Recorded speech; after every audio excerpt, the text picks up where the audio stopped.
Satu Indonesia panik karena rupiah terus melemah bahkan sampai ke angka 16.000 per dolarnya. Terakhir gue cek di angka 16.200 yang berujung akhirnya orang-orang pada panik, orang-orang pada beli beras, pada nyetok Indomie, nyetok minyak segala macem. Tapi kalau lo tahu dulu pas di zamannya B.J. Habibie, rupiah itu pernah nyentuh all time high di 16.800 dan akhirnya sama B.J. Habibie diturunin sampai ke angka 7.000. Jadi kan pas waktu krisis 98 Indonesia kena inflasi gede-gedean kan sampai nyentuh ke angka 16.800 dan akhirnya Habibie naik, Soeharto turun.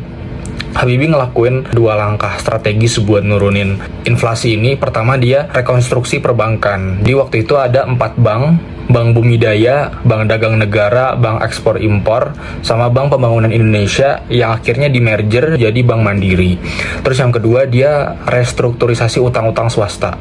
Jadi utang-utang swasta itu direstrukturisasi atau dikurang-kurangin, yang mana sebenarnya utang-utang ini tuh bisa meringankan beban korporasi dan mendorong pemulihan ekonomi. Nah, terus apakah solusi-solusi dua tadi bisa diimplementasikan ke kondisi sekarang?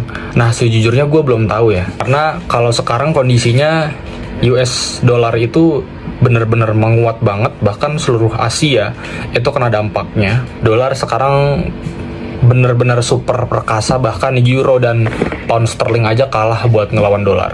Padahal sebelumnya itu pound sterling itu di atas dolar. Terus apa solusinya buat kita, buat rakyat-rakyat bawah yang nggak punya kendali apa-apa?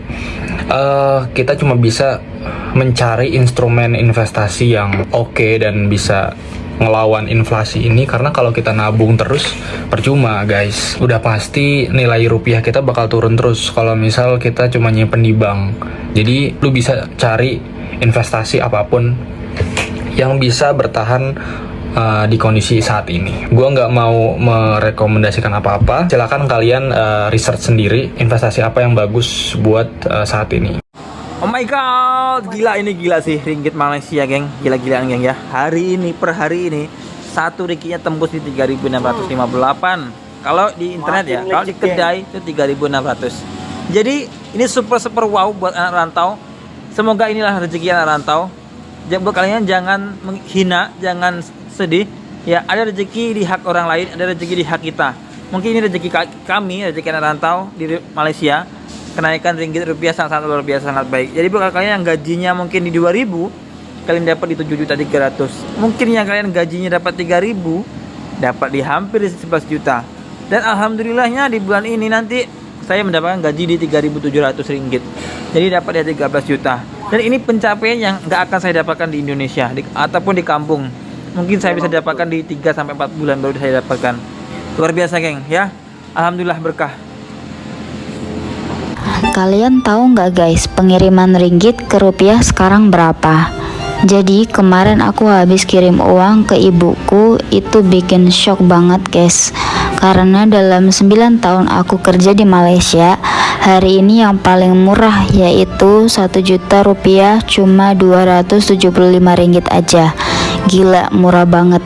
Kalian bayangin kalau kirim 10 juta yang biasanya 3.000 ringgit lebih, sekarang cuma 2.750 ringgit. Betul ke Malaysia akan muncul sebagai kuasa besar pusat data di ASEAN? Boleh percaya ke? Inilah cakap-cakap orang yang mengatakan kerajaan sekarang ibaratnya sekepal jadi gunung, setitik jadi laut. Kononnya suka membesar-besarkan perkara kecil. Tak jadi lagi, dah bangga sampai ke langit tinggi. Jika betullah pengumuman syarikat-syarikat gergasi seperti Google, Microsoft atau lain-lain itu sekadar hasrat di angin lalu, jadi mana mungkin syarikat induk kepada Google iaitu Alphabet Inc. tiba-tiba menyertai Majlis Pecah Tanah Pusat Data dan Wilayah Awam Pertama di Pusat Perniagaan Elmina, Selangor pada baru-baru ini. Sudah pecah tanah. Maksudnya pembinaan pusat data bernilai 2 bilion US dollar yang bersamaan 9.4 bilion ringgit ini bukan lagi sekadar cakap-cakap kosong. Malah, pusat data ini yang kini dalam pembinaan di Elmina Business Park, Selangor dikatakan dapat menjana impak ekonomi bernilai lebih 3.2 bilion US dollar selain mewujudkan sebanyak 26,500 pekerjaan di Malaysia menjelang tahun 2030. Sangat luar biasa. Bahkan dengan kerjasama syarikat tempatan dagang Next Change, Berhad di Next Plus, Google juga bakal sediakan perkhidmatan awam berdaulat di Malaysia. Jadi Google dah mula langkah pertamanya di Malaysia. Sebelum ini, negara Malaysia memang sedang menarik lebih banyak lagi pelaburan pusat berbilion ringgit untuk pusat data, lagi-lagi di Johor Bahru. Menurut Indeks Pusat Data Global DC Byte 2024, Johor Bahru sekarang dah jadi pasaran pusat data paling cepat berkembang di Asia Tenggara. Kalau semua kapasiti pusat data yang dirancang ini berjaya dibina seperti di Elmina baru ini, adalah tidak mustahil Malaysia bakal jadi salah satu hub pusat data terbesar di Asia Tenggara. Bukan tu saja, ada lagi. Oracle, syarikat teknologi terkenal, turut mengumumkan pelaburan besar berjumlah 6.5 bilion US dollar, iaitu bersamaan 27 bilion ringgit untuk membangunkan fasiliti awan Cloud Region, Oracle Cloud Infrastructure OCI di Malaysia. Bahkan bila dibangunkan nanti, Malaysia akan menjadi lokasi ke-12 di Asia Pasifik yang memiliki fasiliti awan OCI menyertai negara lain seperti Australia, India, Jepun, Singapura dan Korea Selatan. Malahan pengumuman Oracle ini adalah pelaburan terbesar setakat ini oleh syarikat teknologi yang melabur bilion ringgit untuk wujudkan pusat data dan infrastruktur di Malaysia. Sebelum ini, Google dah mengejutkan rakyat Malaysia. Bahkan syarikat teknologi gergasi lain yang bakal menyusul seperti Amazon dan Microsoft turut mengumumkan pelaburan yang masing-masing bernilai 6.2 bilion US dollar dan 2.2 bilion US dollar turut berhasrat mewujudkan infrastruktur di Malaysia. Malahan dalam masa yang sama, kerjasama syarikat tempatan YTL dan Nvidia juga telah memetrai perjanjian bernilai 4.3 bilion US dollar juga untuk membina infrastruktur AI. Kalau semua projek ini siap, Malaysia sudah pasti akan jadi kuasa besar dalam industri ini. Betul tak? Jadi apa nak dinafikan lagi? Melalui kepimpinan Perdana Menteri Datuk Seri Anwar Ibrahim, Malaysia pastinya akan lebih terkedepan dalam membangunkan pusat data yang pastinya akan memberi impak yang positif kepada rakyat, ekonomi dan teknologi negara Malaysia pada masa akan datang. Friends of MCMC, demi keselamatan dunia cyber kita. Okey, Assalamualaikum. Bertemu lagi ya. Okey, kita dah dengarkan tadi berkenaan dengan masalah rupiah ambruk berbanding dengan dolar dan juga ekonomi Malaysia yang semakin meroket.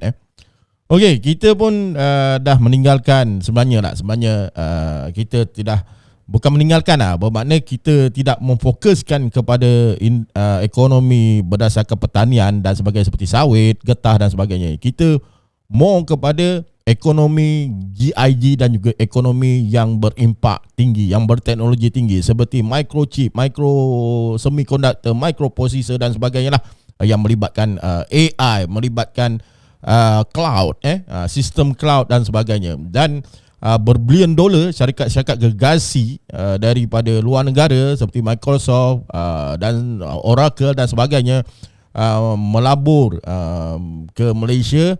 Mereka bukan melabur wang, kena faham, mereka melabur infrastruktur, mereka mendirikan kilang, mereka mendirikan pusat data, mereka mendirikan whatever lah, apa pun yang secara fizikal, bukan mereka letak duit mereka di dalam bursa saham. Bermakna apa? Bermakna insyaAllah ekonomi kita akan stay strong berbanding dengan pelabur-pelabur asing yang hanya meletakkan duit mereka di dalam bursa saham. Hanya mereka letakkan duit saja. Itu amat-amat bahaya untuk kesihatan ekonomi. Sebab apa? Bila masa saja mereka boleh menarik keluar modal mereka dan menyebabkan ekonomi kita hancur. Apa yang kerajaan Madani buat ni pada aku satu tindakan dan satu dasar yang pada aku yang aku setuju dan tepat untuk mengukuhkan ekonomi kita secara mikro dan juga secara mampan. Ini yang dan aku harap peluang-peluang pekerjaan tu kan, biarlah warga lokal didahulukan. Jangan jebeng-jebeng ni pula yang di okey, itu sajalah aku punya pandangan.